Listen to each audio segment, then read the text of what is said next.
Ano naman daw ang pambansang kasinungalingan? Magbigay tayo ng halimbawa, lalong-lalo na sa mga magkasintahan. Unang halimbawa, ikaw lang talaga, wala nang iba. Naka!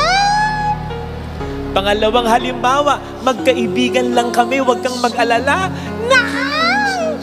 At ang top 1 sa pambansang kasinungalingan ng mga magkasintahan, di kita iiwan. Naka! Daming tinamaan, no? Dami nang gumamit niyan. At dami na ring napaiyak niyan. Kaya naging pambansang kasinungalingan. Unfortunately, hindi lang mga magkasintahan ang involved dyan. Hindi lang mga mag-asawa. May mga magulang na irresponsableng iniiwan ng anak, pinababayaan. May mga anak na kinakalimutan, iniiwan ng magulang. May mga kapatid na walang malasakit sa kapatid, hindi pinakikisamahan. May mga kaibigan na hindi mo maasahan nang iiwan. Kaya maraming biktima niyan